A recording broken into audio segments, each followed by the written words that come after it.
जय हिंद प्यारे साथियों, कैसे हो आप सब। बिल्कुल मस्त होंगे।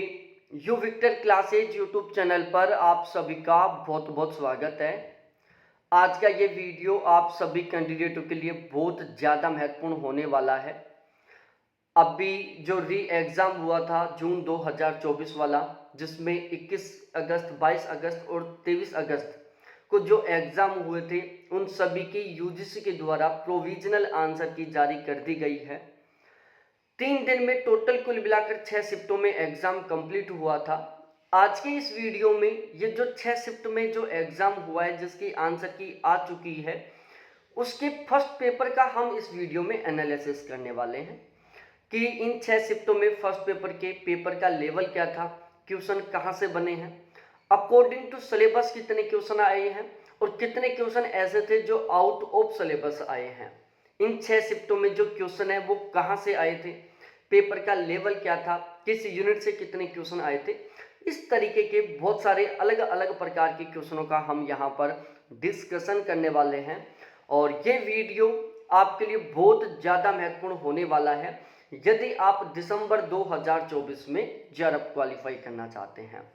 बहुत सारे ऐसे कैंडिडेट हैं, जब वो आंसर की मिलाए होंगे तब उनको पता चला होगा कि यार सब्जेक्ट में तो हमारा बहुत गजब का स्कोर हो रहा है, लेकिन फर्स्ट पेपर में बहुत अच्छा स्कोर नहीं हो रहा है। और अब उनको पूरा पूरा लग रहा है कि फर्स्ट पेपर की वजह से हमारा जेआरएफ क्वालिफाई नहीं हो पाएगा। बहुत सारे ऐसे भी कैंडिडेट हैं जिनका फर्स्ट पेपर की वजह से नेट भी क्वालिफाई नहीं हो पाएगा, क्योंकि सब्जेक्ट में तो उनके बहुत अच्छा स्कोर है, लेकिन उनका नेट और जेआरएफ फेल होने का जो सबसे बड़ा रीजन है वो क्या रहने वाला है, फर्स्ट पेपर रहने वाला है। अब इसमें दो कंडीशन है। पहला, कुछ ऐसे कैंडिडेट हैं जो फर्स्ट पेपर को स्टार्टिंग से इग्नोर करना शुरू कर देते हैं, फिर लास्ट के टाइम में फर्स्ट पेपर को पढ़ना शुरू करते हैं, फिर फर्स्ट पेपर को पेपर की डिमांड के अनुसार नहीं पढ़ पाते हैं और उनका पेपर गलत हो जाता है। कुछ ऐसे भी कैंडिडेट हैं जो फर्स्ट पेपर को बहुत ज़बरदस्त तरीके से पढ़ते हैं, 5-6 महीने तक लगातार 4-5 घंटे पर डे के अकॉर्डिंग पढ़ते हैं, लेकिन उसके बावजूद भी उनका फर्स्ट पेपर का पेपर गलत हो गया। तो उसका सबसे बड़ा रीज़न है कि वो पेपर को पेपर के डिमांड के अनुसार नहीं पढ़ते। वो जो फर्स्ट पेपर का जो भी पढ़ते हैं वो व्यवस्थित तरीके से नहीं पढ़ते, वो पेपर की डिमांड को समझते हुए नहीं पढ़ते। बस वो तो ये सोचते हैं कि मेरे को फर्स्ट पेपर को रेगुलर 5-6 घंटे पढ़ना है। कभी किसी यूट्यूब पर वीडियो देखेंगे, कभी किसी किताब से पढ़ेंगे, कभी किसी वेबसाइट से पढ़ेंगे, ऐसे बिल्कुल अव्यवस्थित तरीके से तैयारी करेंगे।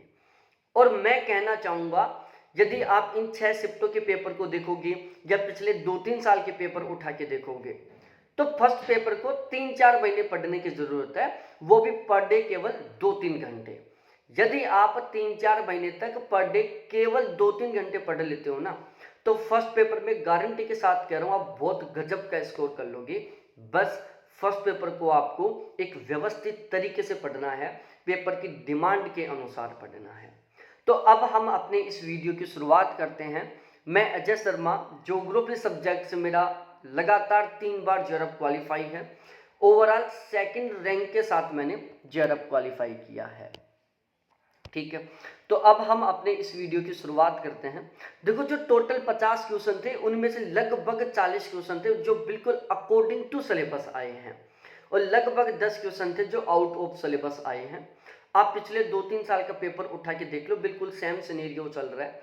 कुछ क्वेश्चन होते हैं जो आउट ऑफ सिलेबस आते हैं, जिनका हमारे सिलेबस से किसी तरीके से कोई संबंध नहीं है, लेकिन ये जो 10 क्वेश्चन जो आउट ऑफ सिलेबस हैं, इनका उन इंपॉर्टेंट टॉपिकों के साथ संबंध है जिन टॉपिकों से पिछले 3-4 साल से क्वेश्चन बन रहे हैं। देखो, जब भी कोई एग्जामिनर पेपर सेट करता है तो सबसे पहले प्रीवियस ईयर पेपरों को उठाता है, जस्ट पिछले साल का पेपर उठाता है, फिर उस पेपर को पकड़ हाथ में देख लेता है और फिर क्वेश्चनों को देखते हुए क्वेश्चन तैयार करता है। ठीक है, तो जो आउट ऑफ सिलेबस से जो ये लगभग 10 क्वेश्चन बन रहे हैं, ये ऐसे टॉपिकों से क्वेश्चन बनते हैं जो पिछले 2-3 साल से लगातार बनते आ रहे हैं।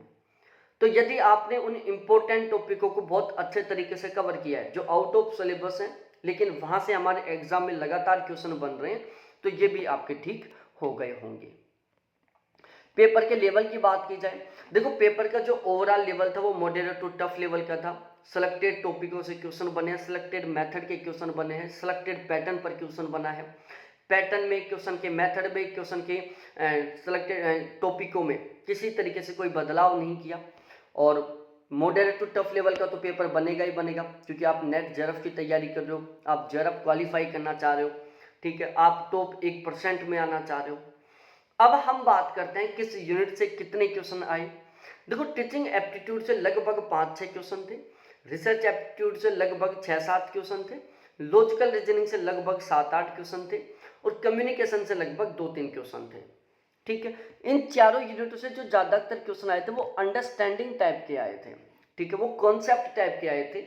यदि आपने इन चारों यूनिटों के टॉपिकों का कॉन्सेप्ट क्लियर कर रखा है, यूनिटों को अच्छे तरीके से समझ रखा है, प्रत्येक टॉपिक को अच्छे तरीके से समझा है, प्रत्येक टॉपिक के कॉन्सेप्ट को अच्छे तरीके से समझा है, तो हर हाल में ये चारों के चारों टॉपिक तो से जितने भी क्वेश्चन बने हैं वो आपके बिल्कुल ठीक हुए होंगे।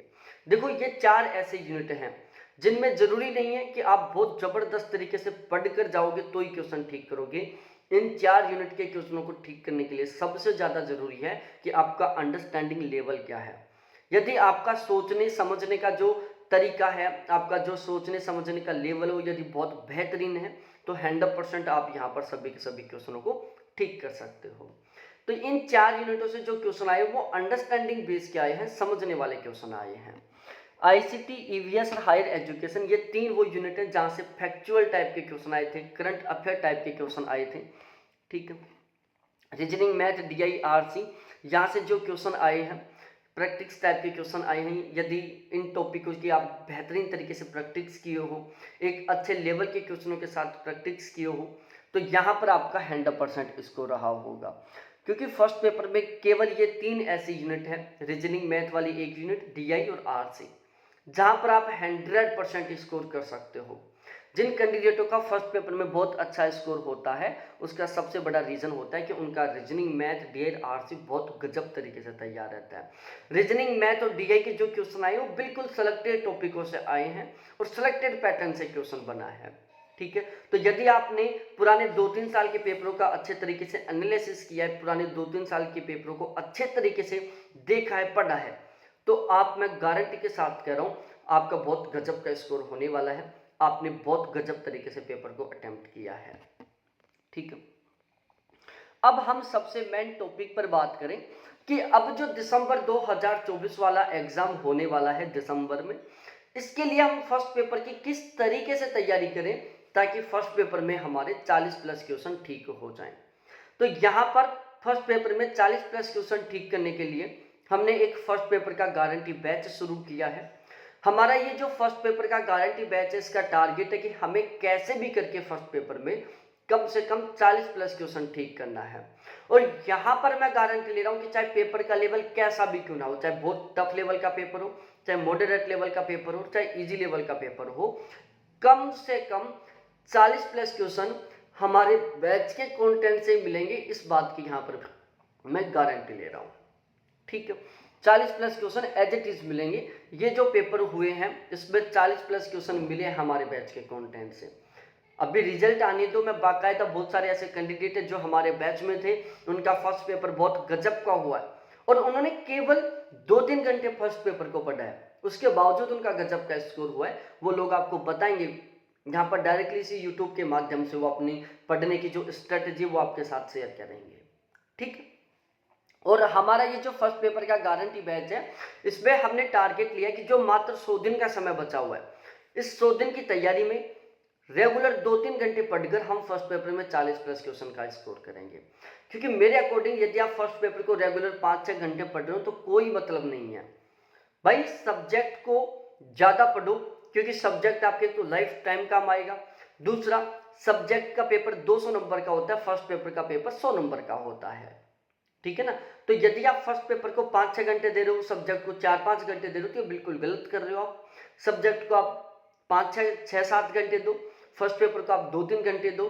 फर्स्ट पेपर की व्यवस्थित तरीके से स्मार्ट वे में तैयारी करो ताकि कम पढ़ने पर आपका बहुत गजब का स्कोर हो जाए, ठीक है ना। आपने देखा होगा बहुत सारे IITN हैं, बहुत सारे नीट हैं, नीट क्वालिफाई कैंडिडेट होते हैं जो फर्स्ट अटेम्प्ट में यूपीएससी पास कर जाते हैं। क्यों? क्योंकि उनके अंदर एक पढ़ने का तरीका आ जाता है, उनके अंदर वो तरीका आ जाता है जिस तरीके से वो बहुत बड़े कंटेंट को बहुत शॉर्ट टाइम में बहुत अच्छे तरीके से तैयार कर लेते हैं। तो हमें भी ऐसे ही तरीके को अप्लाई करना है ताकि ये जो फर्स्ट पेपर का बहुत अनलिमिटेड सिलेबस है इसमें से हम उन टॉपिकों को सिलेक्ट करें जो हमारे एग्जाम के लिए महत्वपूर्ण है, जो हमारे लिए लिमिटेड है, और फिर हम उनकी बेहतरीन तरीके से तैयारी करें। तो ये जो फर्स्ट पेपर का गारंटी बैच है, यहाँ पर मैं गारंटी ले रहा हूँ कि हमारे बैच के कंटेंट से कम 40 प्लस क्वेश्चन मिलेंगे। फर्स्ट पेपर की बहुत ही व्यवस्थित तरीके से बहुत ही सिस्टमेटिक वे में हम तैयारी करेंगे। यदि आपको लगता है कि यार मेरे पास बहुत ज़्यादा टाइम नहीं है, मैं रेगुलर केवल 5-6 घंटे पढ़ पाता हूँ, जिसमें से 3-4 घंटे मैं सब्जेक्ट को पढ़ूंगा, 2-3 घंटे या 1-2 घंटे मैं फर्स्ट पेपर के लिए निकाल पाऊंगा, सफिशियंट टाइम है आप, ठीक है। आप यदि रेगुलर 2 घंटे फर्स्ट पेपर को दे रहे हो तो भी बिल्कुल सफिशियंट टाइम है, आप बहुत गजब का स्कोर कर सकते हो। तो ये सारा सीन था। यदि आप फर्स्ट पेपर में 40 प्लस क्वेश्चन ठीक करना चाहते हो, फर्स्ट पेपर में बहुत बेहतरीन वाला स्कोर करना चाहते हो, फर्स्ट पेपर से बिल्कुल चिंता फ्री रहना चाहते हो कि यार फर्स्ट पेपर तो हम यहाँ से अच्छे से तैयार कर लेंगे, तो आप हमारा ये फर्स्ट पेपर का गारंटी बैच ज्वाइन कर सकते हैं, जिसकी फीस में अभी फिलहाल भी 50% प्लस का ऑफ चल रहा है। यहाँ पर बैच लेने के बाद फर्स्ट पेपर की ना तो एक किताब खरीदनी पड़ेगी, ना बाहर से एक वीडियो देखना पड़ेगा, ना बाहर से या गूगल से कहीं पर कुछ सर्च करना पड़ेगा।